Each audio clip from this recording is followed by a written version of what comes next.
Bonjour à tous. Bonjour. Eh Bonjour. bien, dis donc, waouh, on est déjà arrivé à la 50e vidéo, hein. Et donc, c'est la 50e partie. Et bien qu'il nous reste qu'un dernier chapitre, c'est extrêmement long. Est-ce que tu ne penses pas que ce soit... Est-ce que tu penses que ce soit productif, justement, d'exposer ce témoignage sur la longueur comme ça? Je pense que c'est productif. C'est productif dans la mesure où je me livre tout en étant thérapeute de couple, de famille, individuelle, avec une spécialisation en santé mentale. Et faire un témoignage d'une ou 2 heures à tout casser auprès d'individus qui ne sont pas psychologues, ce serait comme un médecin qui cherche la guérison auprès de ses patients, Mhm. tu vois. Oui. Et c'est carrément, selon moi, une tentative de suicide et un appel à l'aide auprès de personnes non habilitées à me secourir. Et donc, 1 heure ou 2 heures, ce serait clairement exécuter ma mort, réussir mon suicide, au lieu tout simplement de poursuivre une thérapie. Oui, Tu vois. je comprends. Et en ce qui concerne la longueur, je pars de mon vécu personnel. Et je l'étends à chaque fois vers un avis professionnel. Et je bifurque également sur le spirituel. Je poursuis ainsi mon métier d'aide à partir de ma trajectoire. À partir de ma trajectoire, les grands moments de mon existence que je fais interagir avec la vie, la mort de mon mari. Ouais. Et en soi, c'est ça la systémique, parce que je suis systémicienne, comme je l'ai expliqué. Et deuxièmement, nous vivons dans une ère que je surnomme comme... on est comme une sorte de génération micro-ondes. Ok. Génération micro-ondes dans le sens où, avec des personnes qui peuvent se plaindre de la longueur d'un vocal, d'un reportage, les vidéos, maintenant c'est les vidéos short, les fast-food qui est de l'ordre de la nourriture rapide. Mhm. On veut tout dans la minute. On veut tout dans la minute et très rapidement. Donc, C'est vrai. la longueur, pour moi, élimine ce genre de personnes. Donc, j'estime que ce témoignage ne les concerne pas. Tu vois. Ouais. Ok. Et en troisième lieu, pour revenir sur la spécificité de mon orientation, un couple, une vie, une famille, ça demande de concevoir des enfants. Euh, toutes ces catégories demandent de la patience avec un grand P. De la patience avec un grand P. Une Oh vie oui. ne se construit pas en 1 minute. Mhm. Une vie ne se construit pas en 1 minute. Un couple ne se construit pas à la vitesse du micro-ondes. Ça, c'est clair. Et un enfant ne s'éduque pas, ni ne se conçoit de la même manière que la nourriture rapide. Nous sommes dans une époque où les séparations de couple, les ruptures familiales sont légions. Et Ouais. donc, les solutions micro-ondes qui, des fois, en fonction de la situation, sont importantes, mais ça doit être le dernier recours. Le dernier recours ou le premier s'il est question de danger, bien évidemment. Mhm. Donc, ça doit être le dernier recours, mais après avoir usé de patience aussi, quelque part. Exactement. Ok, et du coup, quelles sont ces solutions micro-ondes? Bah, ces solutions micro-ondes, souvent les gens ont très vite tendance à vouloir divorcer. On étiquette l'autre comme étant un pervers narcissique. Ça, c'est un peu le discours à la mode, hein. Oui, Pervers tout à fait. narcissique, on est dans beaucoup de garde, dans des fonctionnements de garde alternée, les familles recomposées. Ces solutions peuvent des fois, voire souvent, lorsqu'on n'a pas pris le temps et la patience d'examiner les choses, se solder par un échec désastreux. Désastreux, plus grave que la situation précédente. Par exemple, un enfant en souffrance, maltraité, abusé par le beau-parent, une femme qui finit par trouver un partenaire pire que le précédent. On ne trouve pas sa place dans la fratrie recomposée où un des enfants peut être mal intentionné. Ce sont des réalités rencontrées au sein de ma profession. Ah oui. Et donc, et la société qui mise tout sur la rapidité, je trouve qu'elle crée un décalage monstre vis-à-vis de la réalité. Et tu sais que le taux de maladies mentales, de maladies en lien avec la santé mentale a fortement augmenté. Et ça s'empire dans tous les domaines confondus. Ok. Donc, celui qui commence par s'autoriser à avoir de la patience en regardant un épisode par jour, 2 ou 3 par semaine, comme vous pouvez le faire comme une série Netflix ou comme Les Feux de l'amour, comme Les Feux de l'amour et tout, c'est faire un premier pas vers la vie, vers la réalité. Et je suis convaincue qu'on ne peut pas rester le même. C'est impossible. Ça aura d'office un impact positif sur la vie. J'en suis convaincue, Fanny. Et là, tu parles de regarder un de nos épisodes par jour. Exactement. Voilà, ou par semaine. Enfin, un épisode par jour, ou sinon 2 à 3 par semaine. Oui, voilà. Oui, on parle bien de nos épisodes, hein, pas des feux de l'amour. C'est bien de le préciser, mais effectivement. Oui. Voilà. Comme je disais, c'est comme. Voilà. Et donc, ce qui va se passer, c'est qu'ensemble, de ce témoignage, on en fait une autothérapie collective ou une autodélivrance collective. Et effectivement, ensemble, on évite les solutions micro-ondes. C'est ça. Et ça permet en fait que, au travers en fait du témoignage, au même moment où je discute avec vous, là où moi j'entre dans mon être intérieur, vous le faites en même temps. C'est ça. Et donc on s'accompagne un peu. C'est un peu. On le fait tous ensemble. Exactement. Ouais. Ok, merci pour ces éclaircissements en tout cas. Sinon, j'aimerais savoir aussi, du coup, Cynthia, comment tu vas? J'ai en soi besoin de clarifier une chose qui me brûle de l'intérieur et que j'ai pu conscientiser.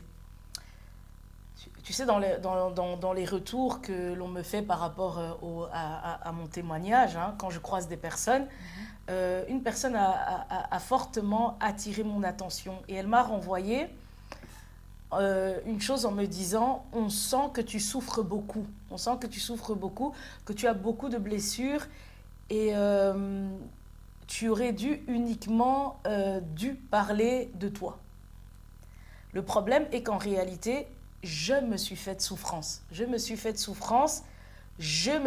blessure et inconsciemment, je suis devenue celle que j'étais ou que je suis au travers des autres, en fait. Ok. Et qu'est-ce que tu veux dire par là? Si je devais me regarder que moi, sans tout mon cadre familial, de mon père et de ma mère, j'ai eu énormément d'attention sur le plan affectif. Et si tu comptes plus large, moi j'ai été aimée de toutes mes grandes sœurs, les aînés de mon père, les filles de mon père et tout ça.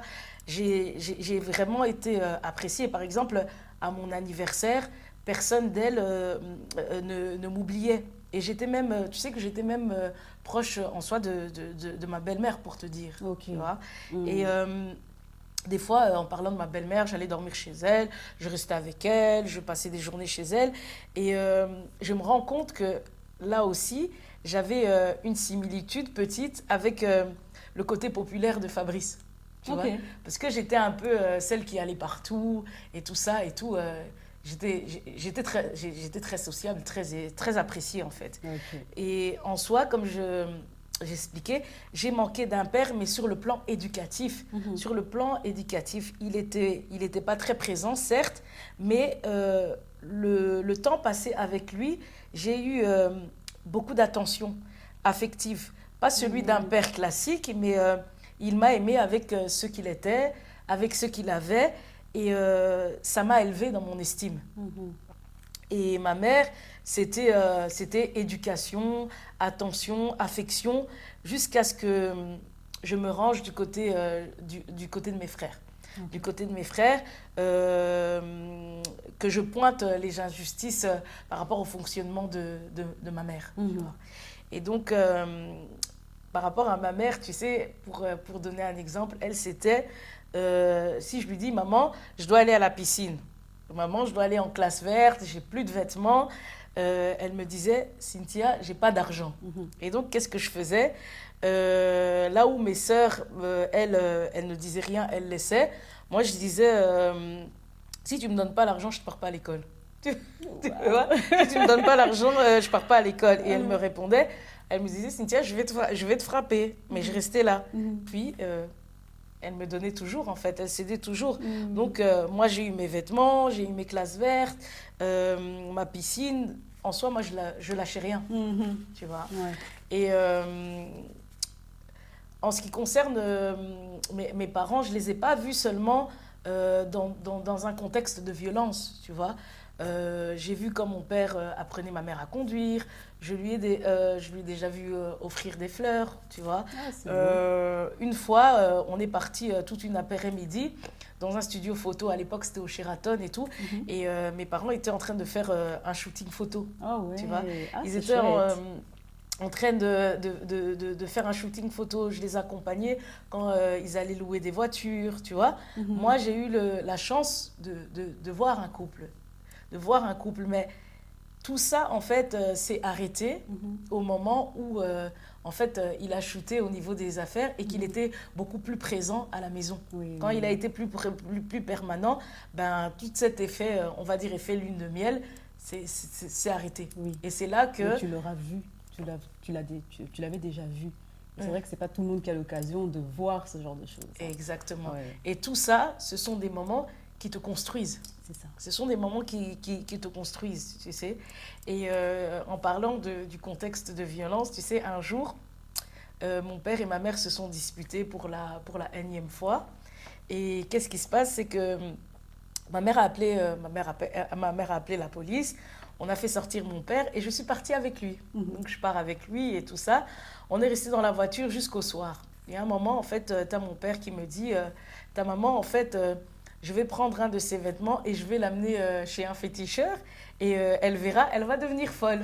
Et donc, moi je lui ai dit, mais papa, t'es pas normal. Et en plus, tu t'attends à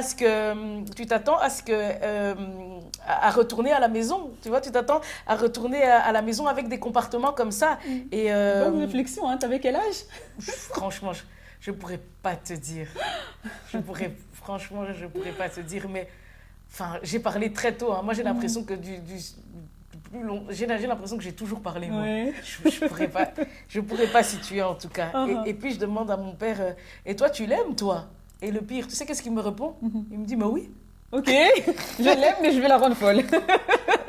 Et moi... Et moi, mais je lui dis comme ça, ouais, mais papa, on n'aime pas comme ça. Je lui dis, mais maman, papa, tu es un sorcier. Et je lui dis, attends, papa, quand on va rentrer, je vais tout dire à maman. Tu vois, je lui dis, je vais tout lui dire et tout. Et je dis à ma mère et tout, et ma mère qui a commencé à crier sur lui. Elle a commencé à crier sur lui, elle dit « Ah, c'est pour ça que j'ai perdu telle chose, j'ai perdu tel truc, j'ai perdu telle affaire et tout ça et tout. » Et elle lui dit « P, tu ne m'auras pas et tout ça et tout, tu ne m'auras pas » en parlant à mon père, hein, tu vois. Et après, quand je dis tout ça et tout, même pas mon père il s'est fâché sur moi, même pas il a dit quelque Eh bien, même pas il a dit quelque chose et tout, c'est même il était fair play. Il m'a rien dit et en fait il avait l'habitude comme ça, il me racontait, en fait il se confiait toujours autant. OK. C'était comme ça, même je disais hein, quand je faisais des bêtises, c'était moi qui étais en tort mais il prenait toujours ma défense, tu vois. Et donc par rapport à ça, comme j'ai dit, mon père, il n'était pas là-bas. Et ça, c'est mon caractère. Je suis authentique et je dis ce que je pense. Il n'y a rien à faire, en fait. Et souvent, pour en revenir à ma mère, j'aimais trop vouloir aller dormir chez les gens, tu vois. Ouais. Et du coup, quand j'accompagnais ma mère, à ses cellules, des fois, à ses cellules de prière, et j'attendais en fait que les gens ferment les yeux. J'attendais que les gens ferment les yeux. Et quand ils commençaient à prier, j'aimais demander de l'argent à une tantine comme ça, qui me donnait toujours, tu vois. Et donc, avant qu'on aille là-bas, ma mère, elle me disait à chaque fois, Cynthia, quand on va aller là-bas, tu ne demandes pas pour dormir chez telle personne et tu ne demandes pas d'argent. Parce que si tu demandes, tu verras. Qu'est-ce que moi je faisais et tout ça et tout. Donc on est on arrive à l'endroit demandé et tout. Et je dis, on va chez Tantine Attel. Et devant ma mère, je dis, Tantine, j'ai envie de dormir chez toi et tout, mais maman, elle a dit que si je te demande, elle va me frapper après. Tu vois, Aïe, aïe, aïe. elle va me frapper. Et pour l'argent, tu vois, je demandais quand même, tu vois. Et des fois, ma mère, elle riait ou elle était gênée, Ah ben tu oui, vois. tu m'étonnes. Mais tout ça pour dire que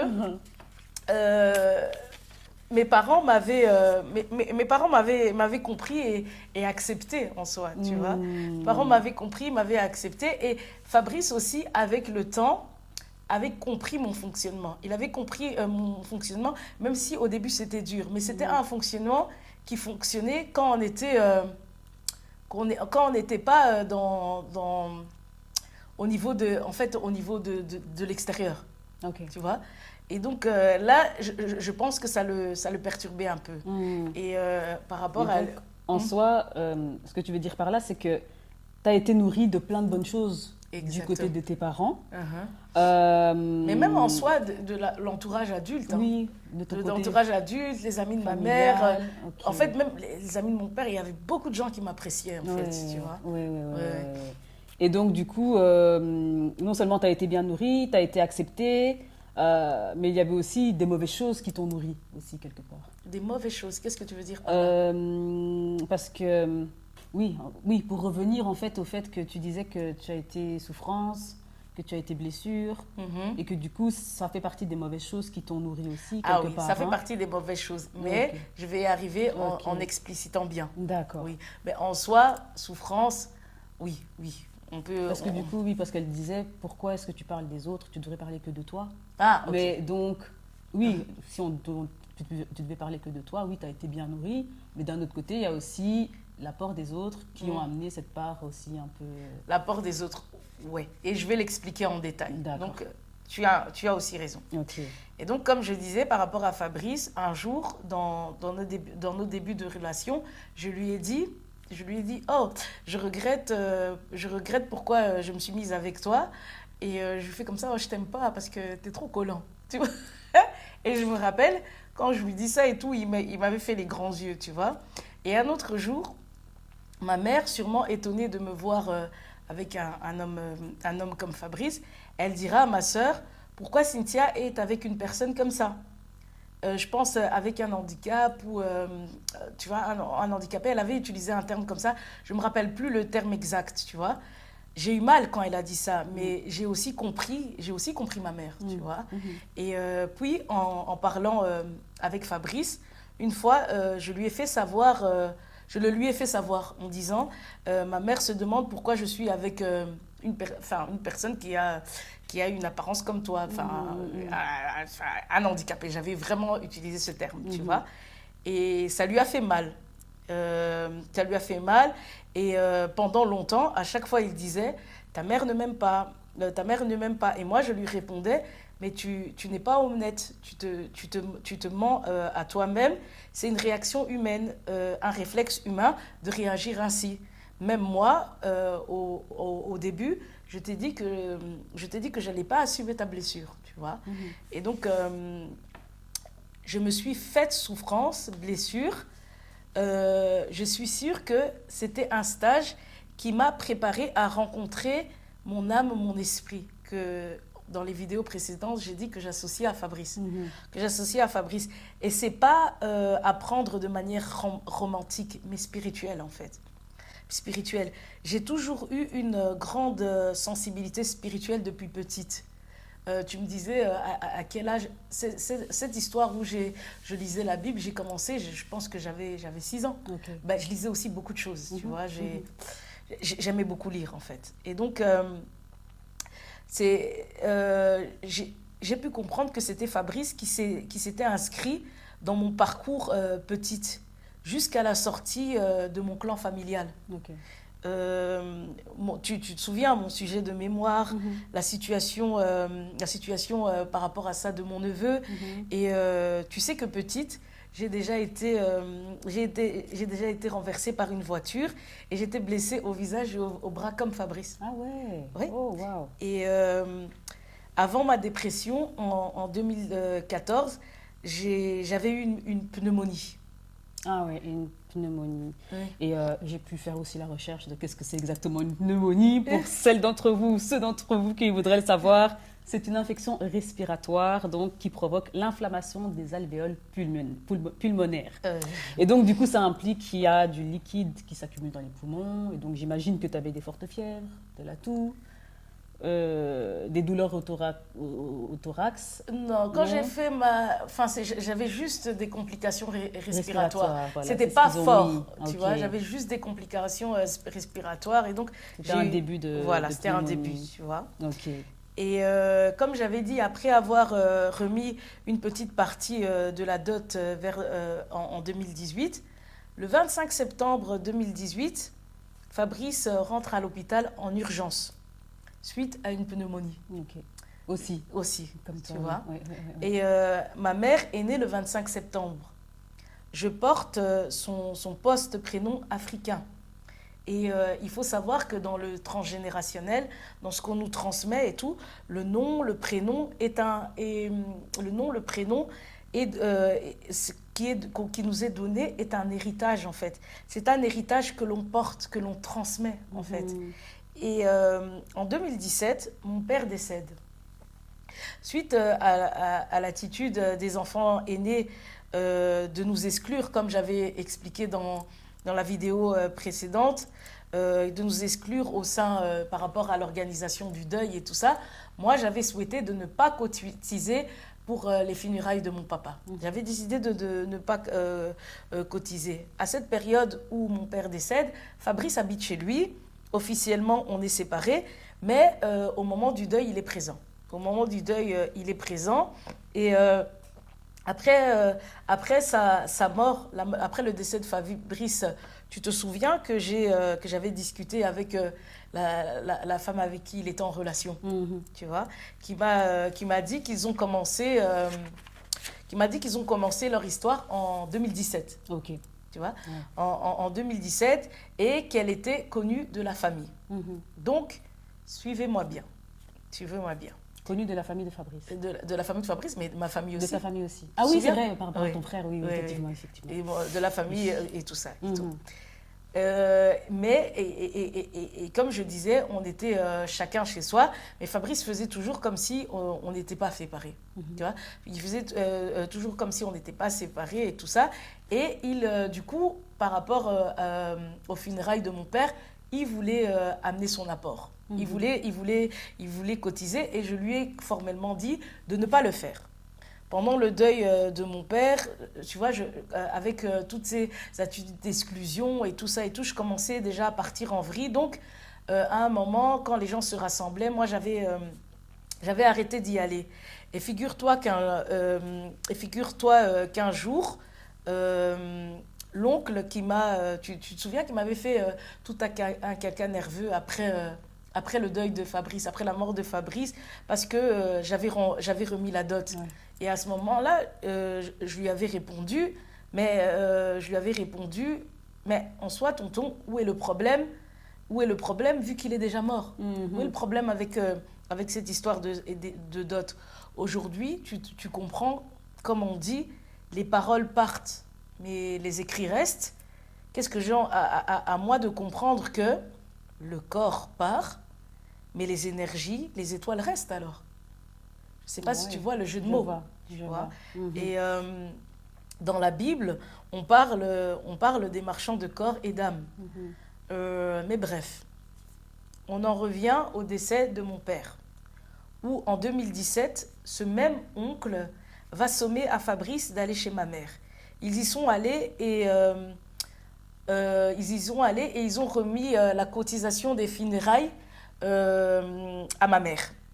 À ma mère qui aurait pris cet argent et l'aurait renvoyé au Congo aux sœurs de mon père. Okay. Pourtant, j'avais écrit à ma mère, écoute, Fabrice va venir, je veux pas que tu prennes cet argent, j'ai pas envie de contribuer. J'ai pas envie de contribuer notamment, et elle sait comment on avait été méprisés lors du deuil et tout ça, j'ai pas envie de contribuer. Et son oncle aussi, j'avais dit aussi à Fabrice, et Fabrice m'a dit, oui, mais mon oncle a dit que c'est les coutumes, c'est comme ça. Et c'est comme ça. Pourtant, on est séparés. On est séparés. Eux savent qu'il est en relation. En relation. Et en soi, ma mère était remariée. Donc, en soi, c'était même pas ses affaires. Qu'on aille jusque chez elle. Et même à ce moment-là, je lui ai dit, mais cette situation ne te regarde même pas. T'es plus avec papa. Enfin, t'es plus avec papa. Il est décédé. Donc, je vois pas, tu vois. Et à ce moment-là, quand ma mère décide de quand même prendre l'argent, on s'est échangé des SMS. Et à un moment, je lui ai traité de sorcière et elle a montré ça. Elle a montré mon SMS à Fabrice, qui est venu me traiter d'impoli. Et lui, aucune fibre spirituelle. Il voulait... en fait, c'était une personne qui voulait être qui voulait être le garçon charmant, tu vois, le type poli aux yeux de tous. Et moi, c'était pas ma tasse de thé, c'était pas mon fonctionnement, tu vois. Et Fanny, maintenant, regarde en fait la dinguerie du transfert. Okay. La dinguerie du transfert. Pour moi, comme j'ai toujours dit, cette femme était là, avec qui il était en relation, pour faciliter le vol de notre union. Okay. Union que j'associe aux étoiles, aux énergies que j'ai déjà eu à expliquer. Et ce que je dis, sa présence n'était pas un hasard sur le plan spirituel. Tu vois. Comme j'ai dit, le prénom, le post-prénom, c'est un héritage. Et c'est de transmettre aussi avec les fardeaux qui accompagnent la vie de la personne. Ma mère m'a souvent donné sa place. Tu te souviens? Oui. Elle m'a souvent donné sa place. Et quand elle pouvait, elle me le reprochait. Donc, si elle me reprochait de jouer son rôle, c'est qu'une part de sa conscience admettait qu'elle était bel et bien absente à son propre rôle de mère. Tu vois? À son propre rôle de mère, tu vois. Et quand on parle d'héritage de prénom, le transgénérationnel aussi, c'est... En fait, le transgénérationnel, ce qui relève de la psychogénéalogie, on transmet des traumas. Okay. On transmet des traumas. Le transgénérationnel, c'est les traumas, les non-dits, les secrets. Et la psychogénéalogie, c'est le trauma de nos ancêtres et le trauma de nos parents. Tu vois, un peu pour expliquer. Tu vois. Et il faut bien spécifier que j'avais dit que mes sœurs étaient comme des mères. Elles ont joué des rôles de mères. Oui. Mes sœurs ont joué des rôles de mère. Mais moi, j'ai joué ma mère. Vu que, vu que je porte son nom, il y a eu transfert et je pense qu'en soi, elle en est consciente. Oui. Ok, donc du coup, ayant le prénom de ta mère, le fardeau qu'elle te transmet, c'est son rôle de mère. Ici, moi, c'est à ça que j'associe son rôle de mère. Et ici, dans la situation avec la cotisation, tu vas voir comment les choses vont se transmettre. Okay. Donc, en 2021, Fabrice va au Congo pour conclure une affaire. Et j'ai dit que elle me transmet par le nom son rôle de mère, mais aussi le transgénérationnel, c'est on nous transmet aussi le trauma de nos parents. Oui, okay. Et donc ici, je recentre ça sur les parents. Okay.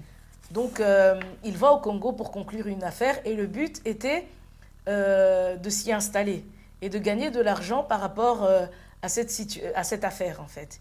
Il était en lien avec une des personnes placées dans le gouvernement actuel au Congo. Okay. Tu vois. Et d'ailleurs, cette personne bien placée m'avait donné une enveloppe très généreuse au moment du deuil, qui, heureusement, cette enveloppe m'a été transmise par son ami Ndibou. Tu vois, l'ami Ndibou qui me l'a donnée. Et je dis heureusement, pourquoi? Parce que si c'était l'autre oncle, là, encore une fois, je n'aurais pas vu la couleur de cet argent. Ah ouais. Tu vois? Et je pense même que j'avais entendu des échos que quand il est venu me donner cette enveloppe, je pense que ça l'avait même hérité. Des échos. Après, c'est les on-dit, je ne peux rien confirmer.